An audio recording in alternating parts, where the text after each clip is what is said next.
Ayan o. Ano po yung lumabas? Resibo ni Risa versus Marcoleta. ABS-CBN News. Engot din kayo. May paganyan-ganyan pa kayong title, resibo ni Risa. Yan yung resibo ni Risa. Na pinagmamalaki nyo, ABS-CBN. Ano? Ano yung resibo? Pinampunas na sa puwet. At yun na ng mga kabayan.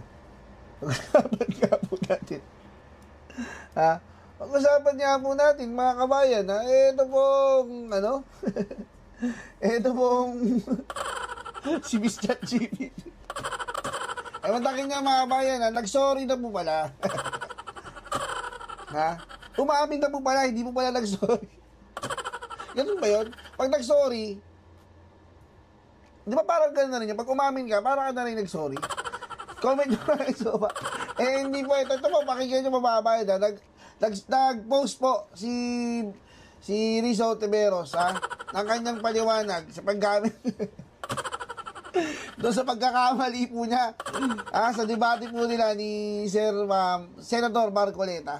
Ano ba, masahin po natin mga kabayan, ang kanyang maalaala mo kayang diya.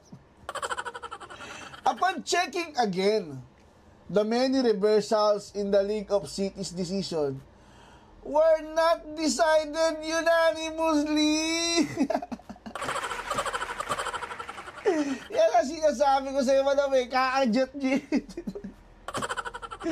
Diba? Makikipag-debate ka, banat ka ng banat. Tapos, pagkatapos mong bumanat, sabihin mo, mali-mali pinambanat mo, anong tawag sa'yo? Ano pong tawag sa'yo? Sabi pa niya, the fact remains that at least one unanimous case was reversed and it is not unheard of. The case of International Service of Acquisition. Ay, nako, madam. This is a reminder that no one is immune from error. Walang iya, mga kabayan. Yan ba? Yung gustong maging presidente? Yan ba? Yan na ba yung pambato ninyo? Yan na ba ang pambato ninyo para presidente? Sabi ko sa inyo, kung nakikita siguro, tawan-tawa po si Madam Lenny. Si Madam Lenny po di ba? Abogado po yun Siguro pinapanood niya po ito. Tawan-tawa po yung kay Rizzo Tiberos. May ambisyon ka mag-presidente. Jurisprudence. Kinuha mo sa ChatGPT. Ay, pag-debate ka. Ang lakas pa ng loob mo, may pag-debate ka, alam mo sino ka. Ano ka pa, awa-awa effect ka pa. Mali-mali pala yung sinasite mo. Ngayon, magpo-post ka, tapos sasabihin mo, no one is immune from error. Yan po ibig sabihin nun sa Tagalog. Lahat po tayo nagkakamali. Wala niya. Hindi ka pa kinikilabutan, ma'am? Tatanong lang po. Diba? Ang lakas ng loob mo Diba? Ang lakas ng loob mo. Ay pagdebate. For the views. Alam mo bakit? Kinote ka pa Kinote ka pa ng ABS-CBN Ngayon, parehas kayo ng ABS-CBN na eengot-engot. Ano po yun? Ito po, mga kabayan. Ito po yung sinasabi ko po sa inyo. Kasi pag sinerge po dito, lalabas po yan, mga kabayan. Lalabas po yan.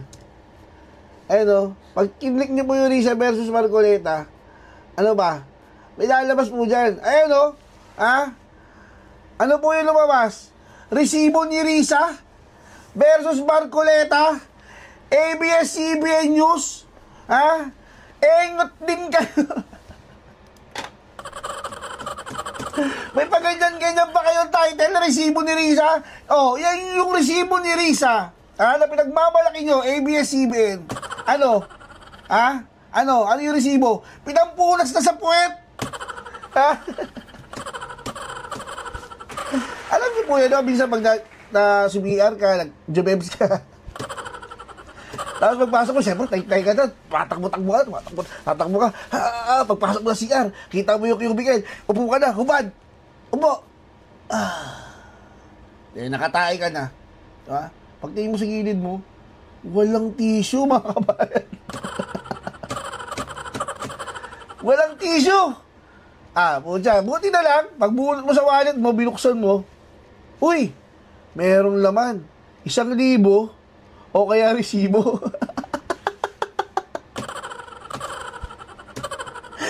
Kaysa naman sa 1,000 yung kukunin mo, para pupunas mo sa puwet mo, anong gagawin mo? Resibo na lang, mga kabayan. Yung resibo, mga kabayan, pinapunas sa puwet. Oh, yan yung resibo ni Risa. Ang galing eh. Resibo, ang galing mag-ano nung ABS-CBN, mga kabayan eh. Alam mo yon? Parang, pusang gala, pag nabasa mo, di ba? Pag nabasa mo talaga, kala mo talaga totoo eh. Si Risa Ontiveros, may resibo. Ay, di ba, pusang gala. Si Marcoleta, wala. Ay, di ba? Wala ano na si Ontiveros. Si Ontiveros may resibo eh. Diba? Si Marcoleta wala eh. Pucha, sinoblak si Marcoleta. Attorney. Sinoblak ng hindi attorney. Ang lupit naman ni Risa Ontiveros. Palakpakan. Diba? Kaya yung gusto mong palabasin ng ABS-CBN. Diba? Pwede mo naman gawin katulad dito. Ayan o. Diba? Tingnan mo sa TV5. Division o NBank. Ganyan lang eh. Diba? Galing po mismo sa salita nila. Senator Rodante Marcoleta at Risa Ontiveros. Ganyan yan. Diba? Ayos eh. Puta, ABS-CBN no? ABS-CBN. Ang layo sa TV5. ABS-CBN. Resibo ni Risa versus Marcoleta. Ngayon, ano po nangyari sa resibo nyo? Sorry! Tapos baka mamaya, ABS-CBN naman sabi, this is a reminder that no one is immune from error. Lahat po tayo nagkakamali. Ang matindi pa doon, ano po sabi ni Risa Ontiveros sa dulo? The most important thing is to correct it. Paano mo maitatama yung mali mo? Paano mo tinama? Wala! Ano kinorek mo dyan? Diba? Wala ka na. Tapos sa debate nyo paano mo pa i-correct?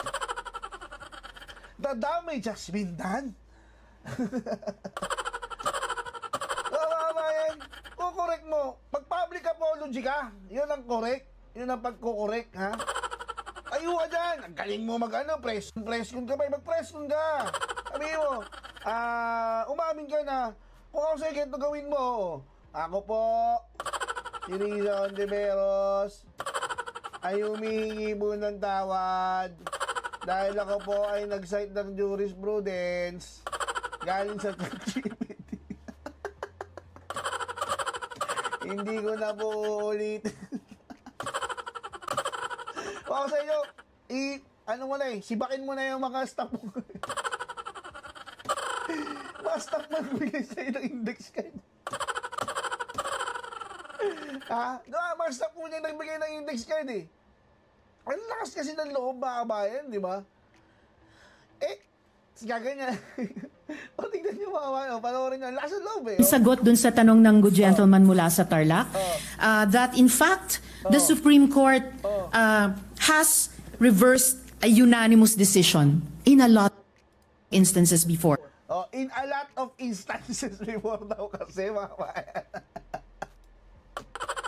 Marami daw beses. So, dinami-dami nun. Sabi na, teka, in a lot of instances before, check ko muna ChatGPT, basahin mo. Dalawa lang po ang ibibigay kong halimbawa. League of Cities of the Philippines versus Comelec. Original decision, 2008. Reversal on motion for reconsideration, 2009. Isa pa pong halimbawa. Kuta, napakalapit, di ba? Kung mapapanood mo talaga, kala mo napakagaling. Yan lang po, isa pa po. Pakinggan nga natin. International Service for the Acquisition of Agri-Biotech Applications, Inc. o ISAA et al. Versus Greenpeace Southeast Asia. Original decision, unanimous, December 8, 2015. Agro na hinahanap, posibleng mangyari din po dito sa kasong pinag-uusapan. The entered good into the senator, record. Senator Marcoleta. may I know from the good senator if these decisions are bank decisions Oh, or ayun, divisions? Ayan na po yung tinanong siya eh. Tinanong po siya. And back decision po ba yan? Unanimous di po ba yan buo? Anong sagot ni Rizzo de Melo? Yes, Mr. President, and bank decisions po. Well- Yes, Mr. President. And back decision po. Magaling dito. No one is immune from error. Last na loob, mahaba. Ay, nako. At least umamin, mahaba. Ano mamahalaga, ha? Huwag ka lang maraming, palabok dyan sa sinasabi mo. Mahalaga dyan, umamin ka. Okay na sa amin. Huwag ka dyan, mahaba. Tama yan. Huwag nyo naman kalimutang mag-hit, ng like. Tapos mag-subscribe na rin po kayo. Parang awa nyo na po. Kasi marami pa rin po hindi nakasubscribe eh. Siguro 50% po. 50% po nanonood yan. Madali lang ako pindutin yan. Awa nyo na po. Yung mga sa abroad, mga kamayan. Maraming salamat po doon sa mga nagpapadala po ng kanilang mga pangkape. Hindi ko na po kayo may isa-isa mga kabayan, pero ipunin po natin. Isang bagsakan, i-shoutout ko po kayo. Maraming po salamat Yung mga nagbigay ng pangkape, naalala ko, mga taga-Japan, taga-Dubai, taga-Canada, at saka taga-US, yan, yung mga nakita ko po mga kabayan. Maraming salamat po huwag niyo po kalimutan mag-hit, mag-like at subscribe sa ating channel. At hanggang dyan na lang po Paalam!